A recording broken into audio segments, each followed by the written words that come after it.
Well my friends, chamber শেষ। এই ভদ্রলোক উনি সবার শেষে দেখাবেন বলেছিলেন। উনি পুরানো রোগী, খুব টেনশান, নানান রকম টেনশান চলছে, ভয় চলছে, একটা অজানা আরও কিছু সমস্যা চলছে ওনার। Sensitive, he is very sensitive, sensitive to sound, sensitive to everything. আর সঠিক ওষুধ দিতে হয় তবে কাজ হবে উনি জানেন। 50 মিলিসিমাস স্কেলে ওষুধ দিতে হবে ওনাকে। উনি অনেক জায়গায় দেখিয়েছেন, ডক্টর এস.কে. দুবেকে দেখিয়েছেন, ডক্টর শান্তিরঞ্জন শাহকে দেখিয়েছেন, ডক্টর রথীন চক্রবর্তীকে দেখিয়েছেন, ডক্টর বিশ্বনাথ সেনগুপ্তকে দেখিয়েছেন, রিসেন্টলি এনআইসে ডাক্তার সুভাষ সিংকেও দেখিয়ে এসেছেন। হোমিওপ্যাথির পূজারই লোকটা হোমিওপ্যাথি ভালোবাসে, এই লোকটাকে আমাদের সুস্থ করতেই হবে। So there are lots of symptoms. Anxiety বেশি, টেনশান বেশি, ডিজায়ার ফর সুইটস, মিষ্টি ভালোবাসেন, তিতো খাবার একটু ভালোবাসেন, গায়ে আঁচিল আছে, সিস্ট আছে, আর কি কি অসুবিধা বলুন আপনার হোমিওপ্যাথিক সিমটম কিছু বলুন, সবাই জানুক। দেখুন, I am very much fond of homeopathy. কারণ অ্যালোপ্যাথিতে আমি জানি যে ওরা যে ওষুধটা দেয় খুব ফলাফল করছে। একদম গুছিয়ে বলুন, সবাই জানুক। আমার নিজের ফ্রি মেডিকেল থাকা সত্ত্বেও আমি জীবনে কোনোদিন একটা ফ্রি মেডিকেল, এবং আমার কলকাতায় যতগুলো হসপিটাল আছে বা এমনকি এইমস দিল্লি, সেখানে গেলেও আমার ফ্রি ট্রিটমেন্ট, তাও আমি অ্যালোপ্যাথি খাই না। Never I took any antacid, never I took any Gelusil or like that, any medicine, paracetamol. এই আমার মাঝখানে নাক দিয়ে কাঁচা জল ঝরছে, তাও প্যারাসিটামল খাইনি। আর গিনি বলছে দুটো প্যারাসিটামল খেয়ে নাও অ্যাটলিস্ট, আমি তাও খাইনি। তো I am so fond of homeopathy.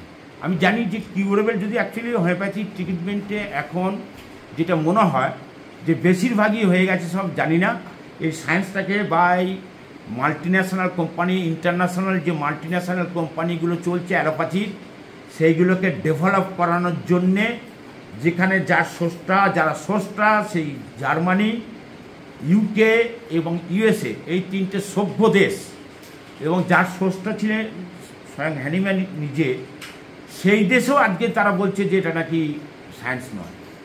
যেটা জানতে পারি, এটা আর কিছুই নয় যে এই মাল্টিন্যাশনাল কোম্পানিগুলোকে, ড্রাগ কোম্পানি যে অ্যালোপ্যাথির আছে, তাদের মার্কেটটাকে ভালো করে বাড়াতে হবে। অর্থাৎ একটা লোককে 10টা 15টা 20টা করে ওষুধ ধরিয়ে দাও, খালি ব্যবসা ভালো বাড়বে, মুনাফা লোটো।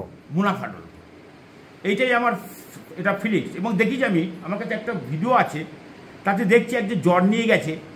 তো জ্বর হলে তো তার যদি সিভিল পালস হয় বা যদি হার্ট পালস হয়, তার প্রেশারটা ফ্ল্যাকচুয়েট করবে, বা সুগারও একটু টেম্পোরারি ফ্ল্যাকচুয়েট করবে। তো বললো তো না, আপনার সুগার আছে, আছে, তারপরে তাকে সুগারের প্রেশারের ওষুধ ধরিয়ে দিল আর সুগারের ওষুধ ধরিয়ে দিল। তারপর থেকে তাকে নাকি থাইরয়েড ওষুধ দিল, তারপর থেকে তাকে হার্টের ওষুধ। তখন লোকটা বলছে তাহলে আমার বাকিটা কি, আমি তো মরেই যাবো।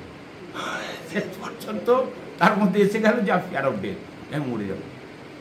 এই ব্যাপার কিন্তু কিন্তু আপনি হোমিওপ্যাথি উনি ভালোবাসেন, হোমিওপ্যাথির সুস্থ অর্জনে উনি নাম করা চিকিৎসকদের শরণাপন্ন হয়েছেন। Doctor S K. দুবেকে দেখে এসপি দেখে দেখিয়েছিলেন। এসপি দেখে আমি আগে দেখিয়েছিলাম, তখন আমার মাথায় ড্যান্ড্রাফ ছিল। এসপি দেখে আগে দেখিয়েছিলেন। ভোলানাথ চক্রবর্তী, হ্যাঁ ভোলানাথ চক্রবর্তীকেও দেখেছিলাম। ভোলানাথ চক্রবর্তীকে দেখিয়েছেন। বলছি বোধহয় কি মস্কাস নাকি একটা আছে বোধহয়। যাই হোক, ডক্টর কেসি দাস না, কেসি দাসকে দেখাননি, উনি মগরাই বসছেন, অত দূরে যাননি। শান্তিরঞ্জন শাহকে দেখিয়েছেন, বিশ্বনাথ সেনগুপ্ত দেখিয়েছেন, শিবেন সিনহা, হ্যাঁ শিবেন সিনহা। আপনি বহু হোমিওপ্যাথি চিকিৎসককে উনি দেখিয়েছেন, কিন্তু সুস্থ হতে পারলেন না ভালোভাবে। বড় দুঃখের বিষয়, সুস্থ হতে পারলেন না, এবং অনেক সাইড এফেক্ট এসে গেল। এই ভদ্রলোককে আমাদের ঠিক করতে হবে, He has consulted a lot of homeopathic physicians, many complaints, anxiety, আর কি কি আছে, আঁচিল আছে ওখানে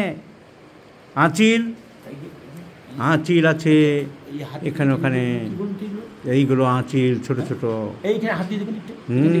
আঁচিল দেখেছি না, এটা শক্ত, ওগুলো corn and seeds here and there. যে মুছছিলাম, একদম পায়ে থেকে Correct. এই পাতে So, এই পাতে কি ওষুধ দেওয়া যাবে ওনাকে? আর এমনি ঝোলা মতো ছোট ছোট ছোট ছোট আঁচিল আছে এখানে ওখানে ঝোলা মতো। সেটা হচ্ছে আপনার আঁচিল, আর এগুলো তো তিল, এই যে হাতে এগুলো, এই যে তিল সব। চান করতে ভালোবাসেন? আমার কনস্টিটিউশন চেঞ্জ হয়ে গেছে। চেঞ্জ করে দিয়েছে ডাক্তারেরা? জানি না বলবো। কাপড় টাপড় টাইট পরেন না ঢিলে ঢালা? আগে ঢিলে ঢালা, খুব ঢিলে ঢালা। আগে ঢিলে ঢালা পড়তাম। সহজে সবাইকে বিশ্বাস করতে পারেন কি পারেন না? আগে তো ছিল বিশ্বাস, এখন জোর ছিল, এখন পারি না। এখন পারি না একদম না। আর এখন তো আমি ঠকেওছি। রিলিজিয়াস মাইন্ডেড আছেন? রিলিজিয়াস মাইন্ডেড বলতে আমি বিবেকানন্দ, আমি মা শারদা, রামকৃষ্ণদেব এবং বিবেকানন্দ ভীষণ ভক্ত। ভীষণ। আমি জানতাম যে কর্মই ধর্ম। সারা জীবন আমি ভগবান হাত পা দিয়েছেন কাজ করে খাওয়ার জন্য। এর জন্য সাব্বাস। এর জন্য আমি কাজটা নিখুঁতভাবে সকাল 6টা থেকে রাত্রি 10টা পর্যন্ত অফিস ওয়ার্ক থেকে বাড়ির সামাজিক সব কাজই করতাম, বুঝলি তো? সমস্ত কাজ করতাম অ্যান্ড কনফিডেন্ট। তবে আমার একটা ছিল কি, রাগ একটা ছিল, আর একটা অন্যায় আমি একদম অন্যায় আমি পছন্দ করতাম না, একদম না। সেখানে আমি সে যদি আমার ইডি কথা বলে হয়েছে, তাই আমার ইডি কথা বললে ইডি ঘরে গিয়েও আমি গিয়ে বলে আসতাম। সহজে সবাইকে বিশ্বাস করতে পারেন? এখন আর পারেন না, আগে পারতেন। জিনিসপত্র ছড়িয়ে ছিটে থাকে না গুছিয়ে রাখা লোক? ভীষণ গুছিয়ে রাখা লোক। স্বপ্ন দেখেন কোনো কিছুর? না, স্বপ্ন দেখতাম বা দেখি হয়তো কেউ বলুন তো। এখন যেটা হয় দেখা যাচ্ছে যে চোর করে মাঝে মাঝে চেঁচাই। চোর করে মাঝে মাঝে চেঁচান? কি সঙ্গে মনে হয় ঘরে চোর ঢুকেছে? না, সেটা মনে হয় না। মাছ মাংস ডিমের মধ্যে কি ভালোবাসেন? তিনটি ভালোবাসি বলতে গেলে ডিম তো ভালো লাগে। কাঁচা নুন পাতে খান? একদম না। ছোটবেলা থেকে, এবং শুধুই না, তরকারিও মিষ্টি হতে হবে। মিষ্টি ভালোবাসেন? ভীষণ ভালোবাসে, ইনফিনিটি টু দ্য ইনফিনিটি। মিষ্টি সুগার নেই কিন্তু। চান করেন রোজ? এভরিডে। সকালে ওঠার সাথে সাথে পায়খানা? সকালে ওঠার সাথে সাথে পায়খানায় যেতে হয় না দেরি করে যান? আগে আমার ছোটবেলায় একটা কথা বলবো। বলুন। ছোটবেলায় বলতো যে আমার নাকি খাওয়ার পর পায়খানা। খাওয়ার পরে পায়খানা আগে হতো, বুঝেন? হ্যাঁ, আগে খাওয়ার পর পায়খানা হতো। যার জন্য আমার জ্যাঠামশাই বলতেন যে ছেলে খাওয়া আগে সে ছেলে কোনো কাজে না লাগে, বুঝছেন? এরকম বলতেন আর মজা করে। আগে ছিল কিন্তু আমার খাওয়ার জিভটা দেখান, জিভ। সাব্বাস। আর এইগুলো কি হয়েছে কিন্তু? আলসার হয়েছে সামান্য। ধূমপান করেন নাকি? খৈনি খান? না। সাব্বাস। আচ্ছা, ক্যান্সার নয় তো? না। শিওর। আমার তো মনে হচ্ছে এখন কাটিকে। আরেকটা বলছি আপনাকে, আমি সারাদিনই কান্না পাই। একা থাকলেই কান্না পাই। মানে কি সাংঘাতিক কথা শুনলাম।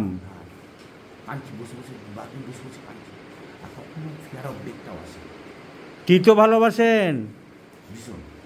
তিতো ভীষণ ভালোবাসি। একলা থাকলে কান্না পায় এবং চোর ডাকাত করে চেঁচিয়ে ওঠেন মাঝে মাঝে। হ্যাঁ, ওইটা আছে। তবে ছোটবেলায় আমি মনে হচ্ছে, আমার গ্রামে জন্ম তো, ছোটবেলায় মনে আছে আমার, আমি খুব খুব কনস্টিটিউশনে ছিলাম না। মানে মা জন্মদিন, মানসিক আঘাত কিছু পেয়েছিলেন? সিরিজ অব আঘাত। একটা আমাকে ধর্মতলায় আমাকে ফলো করে 10-15 প্রতিবাদ করতে, একটা অন্যায় জিনিসকে প্রতিবাদ করেছিলাম। ধর্মতলায় গাড়িটা 5-6টা ট্যাক্সি করে নিয়ে এসে ধর্মতলা, ওটা মেজর সরকার দিয়ে আমার পেছনে ধাওয়া করে। আমারও স্পিড ছিল ভীষণ, কিন্তু পারবো কেন, রাত্রি 9টার সময়। আপনার গাড়িতে ছিলেন? হ্যাঁ, আমি বাসে ছিলাম আর কি। বারাসাত ওই বসিরহাট থেকে বাসগুলো আসে, ঠিক আছে। দিয়ে সে আমাকে 15 মিনিটে ছেড়ে মিলে ধরে ফেলেছে। আমি মানে ওইখানে মরে যাওয়ার কথা। বাস থেকে ট্রেনে নামালো? বাসের মধ্যে আরও কয়েকজনকে করেছি, কিন্তু ওইটা আমার একটা বিশাল ইয়ে আর কি। দিয়ে আমি ছুটছি যখন, তখন ধরে ফেলে এবার কিলচার ঘুষি যা পারছে মারছে, মাথা খাতে কোথায় মেরেছে। কেন প্রতিবাদ করেছিলেন বলে? শুধু প্রতিবাদ করেছিলাম, আর কিচ্ছু না। কোথায়? এটা বাসে। এই বাসের মধ্যে। ওই বাসের মধ্যে? হ্যাঁ, সেই- সেটা বলছিলাম না কি হলো বলছি আমি। তখন ওই বাসের পেছনে না সিগারেট খাওয়ার একটা ইয়ে ছিল। এক ভদ্রলোক, মানে তখন এই 55 এরকম বয়স হবে, আর আমার বয়স তখন 32-33 হবে, ঠিক আছে। তো একটি মেয়ে, অল্প বয়সী 17-18 বছরের মেয়ে, একটু মুসলিম কমিউনিটি আমি কিন্তু জানি না, তো ওর সঙ্গে যে গ্রুপ ছিল জানি না। তো ও ভদ্রলোককে বলছে, আর সিগারেটটা তখন কিন্তু ছিল, প্রভিশন ছিল, পেছনে একটা সেই ইয়ে থাকতো না, দেখেছেন বোধহয়, তখনকার দিন ছিল, কিন্তু আমি বারণ করলে খেতে পারে না, ঠিক আছে। যা ওইটা নিয়ে গন্ডগোলটা বেঁধেছিল। বেঁধেছি, তাই বলি তখন ভদ্রলোক বলছে চর মারবো, তাই বলেন যে চর মারবেন এই কথার জন্য, আপনার সঙ্গে কোনো কথা হয়নি, এই আবার কী কথা, ওনাকে বলে দিন ফেলে দিচ্ছে, কিন্তু আমি চর মারবো এটা আর কোনো কথা। তারপরে যাই না, এইটুকু কথা হয়েছে, তারপরেই দেখলাম চোখাচোখি হয়েছে। আমি শ্যামবাজারের মোড়ে যখন এসেছি তখন ভাবলাম যে সামথিং মাইট রং মে হ্যাপেন, হ্যাঁ। তো ঠিক তাই ঘটল, আমি শ্যামবাজারে নেমে যাবো ঠিক করেছি, ওটা মেজর শখ, ওটার পর আমি ধর্মতলাতে আসতেই পারতাম। তো মেন্টাল শক অনেক হয়েছে, অনেক, তার মধ্যে এটা একটা বড় শক। তার মধ্যে আরেকটা বলছি আমি, আরেকটা শখ বলছি আমি, সেটা হচ্ছে কীরকম স্যার বলছি, আমার পাড়া কতগুলো কথা বলতে কম রেট, বুড়ো বসে বসে বাড়িতে গ্রুপ নিয়ে যাবে, বুঝছেন।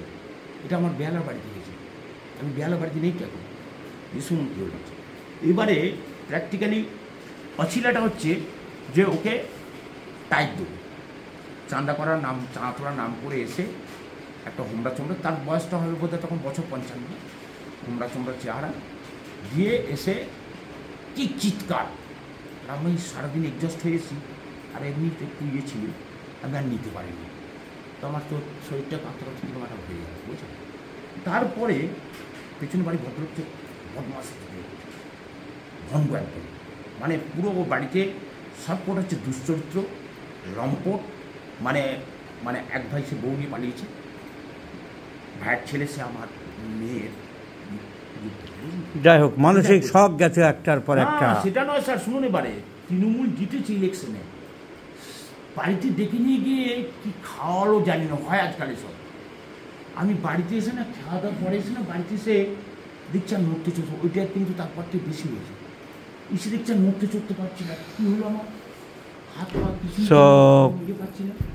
Many incidences and many facts behind this gentleman. এবার শুনুন, সেই ভদ্রলোক তারপর কি করছে, তৃণমূল জিতেছে, আমাকে ডাক্তার একটা একজন নিয়ে গেল, ধম পাচ্ছি, বলছেন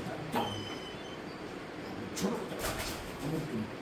আমি তার আগে বলছি আমার মনুষ্যত্ব, ওইখানে যে মনুষ্যত্ব নিয়েছে, রিক্সাওয়ালা মনুষ্যত্ব হচ্ছে, রিক্সা থেকে নামিয়ে দিচ্ছি, বদমাইশি আর কি। তার জন্য কেউ মার্ডার করতে আসছে এরকম স্বপ্ন দেখেন? হ্যাঁ, মার্ডার করতে আসছে কোনো লোক, এরকম স্বপ্ন কখনো দেখেন? না, এটা না, এটা মাঝখানে এটা হতো, যেমন ধরুন বলছেন ট্রেনে বাসে, এগুলো সব ভিডিওতে দিয়ে দিচ্ছেন আপনি। না, থাক তাহলে দিতে হবে না, বাথরুমে মুখে বলছি। এটা বাদ দিই। তাহলে ভদ্রলোকের কেস সবাই শুনলেন, ওনাকে একটি মাত্র ওষুধ দিচ্ছি, and strongly, boldly and confidently I am telling, ওই একটি মাত্র ওষুধে আপনি সুস্থ হবেন। This is for guaranteed, sure. Sure.